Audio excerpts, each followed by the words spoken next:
Welcome back everyone, it's me Matt, thanks for joining me. Before we get in today's video, let me know what your favorite light armored vehicle is, a wheeled variant, and tell me why. I'd love to have a little bit of a comment section discussion with you. It's always interesting to understand what my followers enjoy in the armored vehicle world, but today we are talking about the LAV 3, a third generation light armored vehicle family of the armored personnel carriers built by General Dynamics Land Systems Canada, or GDLSC, in London, Ontario, and this is a based subsidiary of General Dynamics.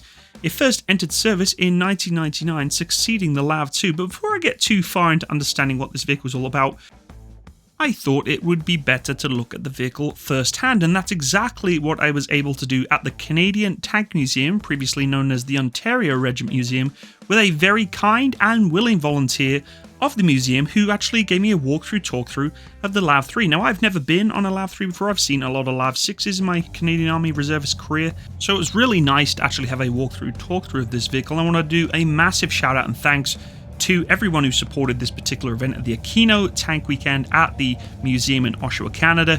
I had so much fun. It was sponsored by World of Tanks and it was just a great weekend, but seeing these vehicles up front like this really gave me a lot of appreciation as to how capable they are and what they were capable of doing, particularly of that in Afghanistan. Being a Afghanistan veteran myself, I did do a video on the LAV 3 Nanook, which is basically the, I guess in all honesty, just a reconnaissance vehicle in the grand scheme of things, but it was really cool to see a remote weapon system being utilized to protect those serving in Afghanistan, particularly when looking for improvised explosive devices. But for the LAV 3 in its infantry fighting variant, carrying troops to the front, it has a whole load more potential, particularly with that beautiful Bushmaster cannon on the front of it. But we're going to learn a little bit about this vehicle with the volunteer from the Canadian Tank Museum, so let's get into it. Okay, so what we're trying to do now is look at another vehicle, but this one's obviously just a little bit different. We're not looking at an RWS right now, we're looking at a turret. So do you just want to quickly introduce yourself again as we go into this vehicle? Hi, I'm Deshaun DaCosta. I'm one of the four guys that work on the LAVs here. What you're looking at right now is LAV 3. This one was made in 1999. It's meant to service in Gagetown, New Brunswick, as an infantry training vehicle.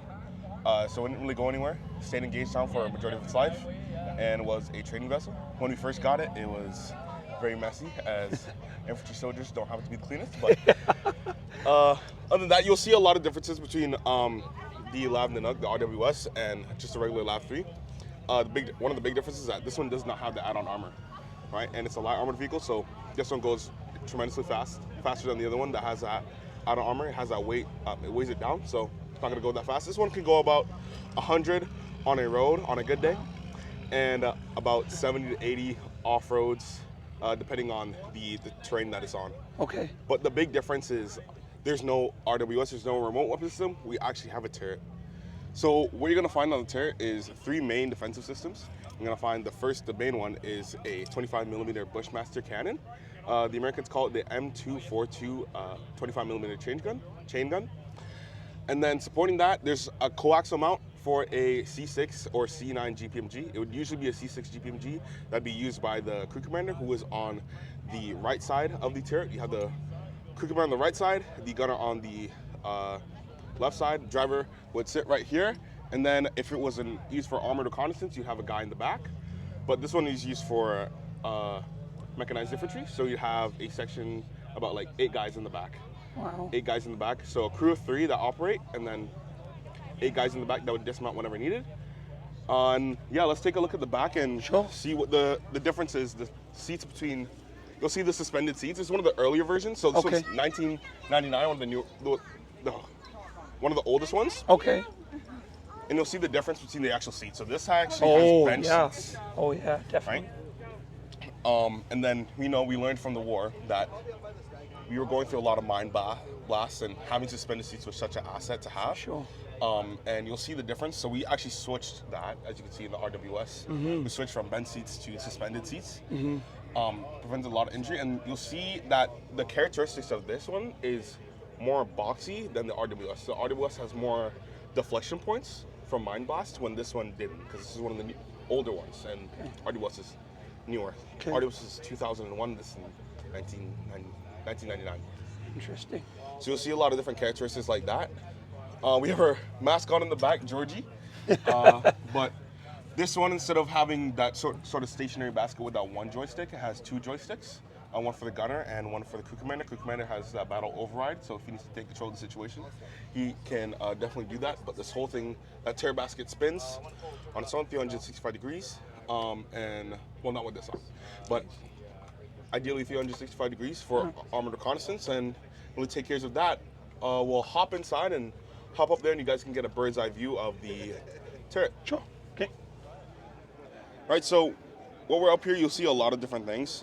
See, the crew commander side has a lot more periscopes than the gunner side, because the gunner side is strictly focused on actual gunning, while the crew commander is focusing a lot more on observing and surveillance. And so one of the big surveillance equipments that we have on this, like Mitch was talking about earlier, is this camera that we have over here, and laser system. So that's used for laser and everything, and then it does have cameras that would be mounted on the front as well, and some within the rear. But the crew commander's job is to really get that surveillance piece down and relay that information towards the gunner, which he's currently sitting in right now. And then if you want to take a peek inside, you'll see that down here, on Maximus's left, you'll see a little box right there that would hold the 25mm rounds right over there. And then you have your up and down, your manual traverse right here. Your manual Okay, yeah. That'd be the turret lock right here. Yeah. And then on your left, I believe. Okay. Yep, right there would be your manual traverse. And your traverse, yeah. And then that would be the gun elevation right there. Okay. But you could also control all of that with your joysticks. Fantastic. But in the worst case scenario, you're going to need manual traverse. Right. But you see, this is completely raised off the floor, unlike the RWS. The turret basket's completely raised off the floor and operates on its own, and this thing swings all the way around. Okay. And has those weapon systems just surrounded by these vehicles. So it has a 76mm smoke grenade launchers on each side. You have 4 on each side. Okay. And obviously traversing all around, so it can reach anywhere around the Right. vehicle. Pop smoke and disappear. And then it has that coaxial machine gun. One of the things I find super neat about this one is that it can hold C6 or C9. It has a C9 and C6 ammunition pouch, so it's very useful. And then our big gun over here, our 25mm Bushmaster, which your rounds would eject out of right here, so you would shoot and rides would fly out of here and just fall off to the side and everything like that. And it's pretty much the basis of the turret. Fantastic. How quickly, roughly, would a lav turret of this kind rotate on average? I can't give you a speed, but very fast. Very fast. I was going to say. It does go around very fast. It seems like quite a lightweight turret in similarity to the Warrior, but it's very narrow. I've even noticed just getting in and out, it's very narrow. Like for Warrior, we did have quite a large opening, but because it is a more narrow reconnaissance style turret, it feels a lot more snug for a big guy like me getting in and out, because I'm jumping into a turreted vehicle like this, I'm expecting it to be Warrior wide. It's not Warrior wide. It doesn't help that all the lab team are big guys, too, Yeah. Awesome. Okay, well, thank you so much, good sir, for sharing us and showing around this vehicle. This has been a really interesting change between the RWS and seeing the turreted version, especially that beautiful 25mm. It looks very, very impressive. Is there anything else you want to add that's a little unique about this vehicle?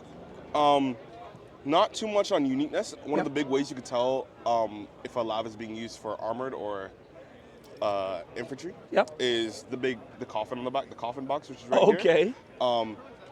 The turret cannot rotate sufficiently with the coffin on the back, so it's being used for mechanized infantry. Okay. But if it's used for recce, armored recce, it's going to have that box taken off of the back so that it can rotate sufficiently and you can see properly.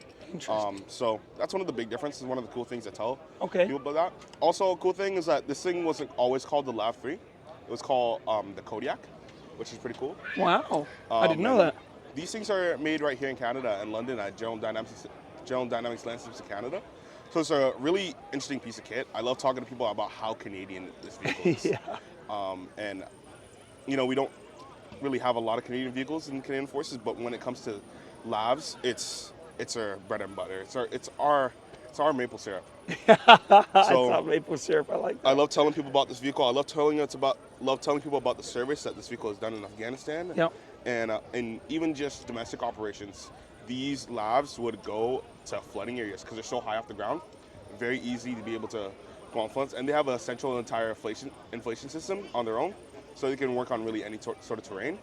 And especially in a natural disaster area where this is needed, this would be able to provide a lot of support So it's not just war fighting and stuff like that. It would do a lot of domestic operations to help out with stuff like that. Nice. So it's really interesting vehicle. I love how fast it is. If you're like into cars and how fast this thing is, one of the fastest military vehicles I've ever seen. Nice. So it's incredible. It does a great job, and I love the story behind it. Fantastic. And yeah. And I can see your passion in the vehicle, which, you know, hats off to you, sir, for really getting engaged. And I love the fact that you say, well, let's talk about Canadian vehicles, because I don't think we do it enough. Yes. And this is a beautiful piece of equipment here. And I can see your passion and your drive. And thank you again for supporting the museum, for hosting myself and Mike, my cameraman, today. I appreciate you very much. So yeah, we're going to go take a look at some other vehicles. This is absolutely astonishing to be able to actually finally sit in the turret. I've never actually sat in the turret of a lab before, so this is kind of a first, especially with the Bushmaster. So yeah, let's go check out some other videos, and thank you again. No problem.